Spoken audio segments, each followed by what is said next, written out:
Ó, observando esse quadro aqui, nós temos que explicar algumas coisas. Na letra A, ele pede para a gente explicar a diferença de ponto de fusão em relação às suas forças intermoleculares.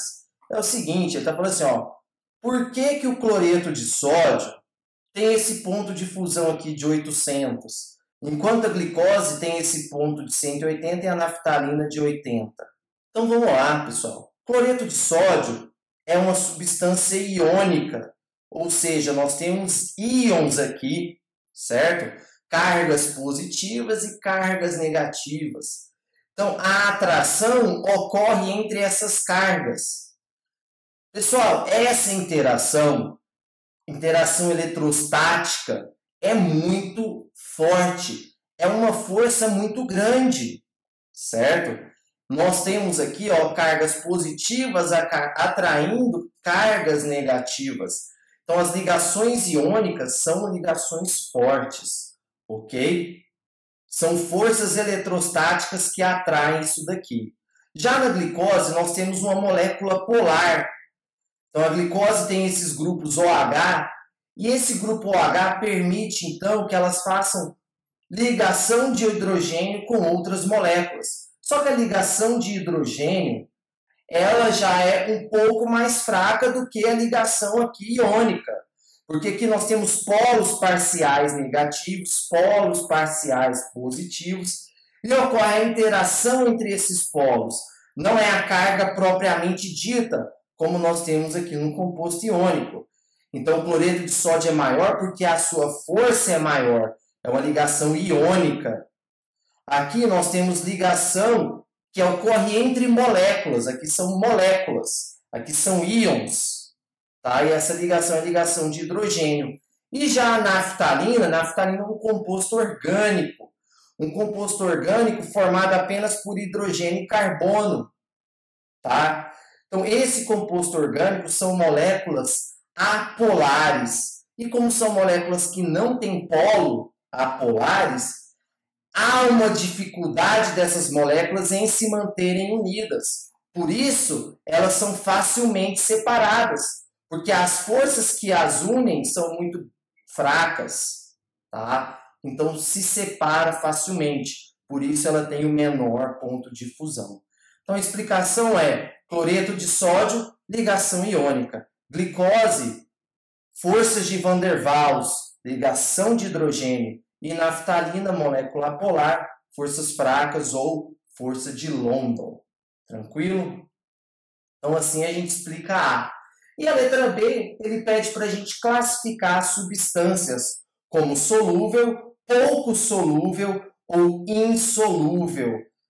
Justifique sua resposta a partir da polaridade das moléculas. Galera, olha só, o cloreto de sódio ele é bem solúvel, porque nós temos íons, nós já temos a carga. Então, é bastante solúvel o cloreto de sódio, que é o sal de cozinha. Tá? A glicose também é solúvel. A glicose também é solúvel, porque ela faz ligação de hidrogênio, é uma molécula polar. Então, a molécula polar vai fazer ligação de hidrogênio, então ela também é solúvel. Já a naftalina, que é uma molécula apolar, então a água não dissolve, semelhante dissolve semelhante. Então, nesse caso, a naftalina é insolúvel. Então, fica assim a letra B. Cloreto de sódio solúvel, glicose solúvel e naftalina insolúvel. Ok? Pessoal, esse exercício dá para a gente, então, um gráfico e uma tabela, mostrando para a gente a relação da massa molar e o ponto de ebulição. Nós temos duas substâncias. Nós temos a substância simples aqui, ó, que é o flúor, cloro, bromo, e aqui o ácido dessa substância. Nós temos o ácido fluorídrico, o ácido clorídrico, e ele disse que o ponto de ebulição depende de dois fatores. O primeiro é o tamanho da molécula, e o segundo é a intensidade das forças entre elas. Então, pessoal, olha só, nesse primeiro aqui no quadrinho, nós temos flúor e iodo. O flúor, olha o ponto de ebulição, menos 188. Olha o iodo, 184. Poxa, olha que diferença grande que tem. Mas olha só, flúor é F2. O flúor é apolar. O iodo é apolar. Poxa, mas espera aí. Se os dois são apolares, por que eu tenho essa diferença tão grande? Pessoal, aquilo que eu falei, tem duas coisas que determinam o ponto de ebulição e o estado físico. Um é a força entre as moléculas e o segundo é a massa das moléculas, tá? Ó, se a gente olhar, o peso atômico do flúor é 19 e o peso atômico do iodo é 127. Poxa, então o iodo é muito grandão.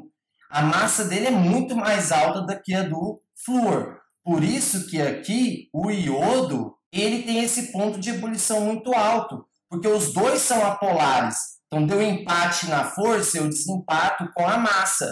Então a massa do iodo é maior. Então por isso que o ponto de ebulição dele é tão maior do que o do flúor, porque a massa agora é maior, ok? Agora, quando eu venho para cá, olha, quando esses átomos eles viram essas moléculas com hidrogênio, o HF agora tem uma parte polar e uma parte apolar. O flúor sozinho era apolar, mas agora ligado ao hidrogênio, a ligação é tão forte que ele faz a ligação de hidrogênio, que é a força mais forte das molequinhas, certo? Que é a força mais forte entre as molequinhas. Então, por isso, olha o tanto que ele destaca aqui, ó. Ele vem para 25 graus, por conta que agora ele vai fazer uma ligação polar. A interação vai ser uma interação forte. E já o cloro, olha só onde o cloro vem parar aqui embaixo. Porque, ó, olha a diferença de eletronegatividade FON-Cl. O flúor e o hidrogênio, a carga é grandona, porque a diferença entre eles é grande. Já o cloro já diminui essa diferença. Então, a carga do cloro já vai ser um pouco menor do que a carga do flúor, porque o flúor é muito forte. A carga do bromo vai ser menor ainda. A carga do iodo vai ser menor ainda. Ah, mas por que então se a carga do iodo é tão pequenininha e ele está maior do que o cloro, que já é mais forte? Aí a gente já fala do outro caso, por causa da massa. O iodo é grandão. Como ele é pesado, a massa dele acaba ganhando. Por isso que ele ganha esse salto aqui, ó, no ponto de ebulição, tá? Porque a massa dele é maior. Tanto o cloro, quanto o bromo, quanto o iodo vão ser moléculas polares e vão fazer ligações dipolo-dipolo. Então, os três empatam na força, porque os três são dipolo-dipolo. Quem que vai desempatar, então? A massa. Ou seja, a maior massa vai ter o maior ponto de ebulição. Então, se os três são dipolo-dipolo, quem tem a maior massa é o iodo. Por isso que ele tem o maior ponto de ebulição. Tá? Então, eu dei um panorama geral antes da gente falar das alternativas propriamente ditas. Olha a alternativa A. As interações entre as moléculas de substâncias simples ficam mais fracas à medida que aumenta o tamanho entre elas e, consequentemente, nos pontos de fusão. Não, né, pessoal? Está errado. Quanto maior a molécula, mais fortes são as interações. Lá está falando que fica mais fraca. Não, mas fica mais forte. Então, é falsa a letra A. Letra B. O aumento do tamanho das moléculas das substâncias simples e dos aletos de hidrogênio, que são os ácidos, é responsável pelo ponto de ebulição crescente dessas substâncias? Galera, ó, de novo, o aumento do tamanho das moléculas e dos aletos de HCl, HBr e HI, quem que é o responsável? É a massa, é o tamanho da molécula. Então, aqui na substância simples, quem está mandando? O tamanho da molécula. E aqui entre o HCl, o HBr e o HI, quem que está mandando? O tamanho da molécula. Então, a letra B está correta. Tá? Só o caso do HF que não, mas ele já tirou lá da questão. Na letra B, não fala nadinha sobre o HF. Fala que a massa é só entre Cl, Br e I. É o que a gente falou no começo. Então, agora sim. Então, a letra B é a letra correta. Certo?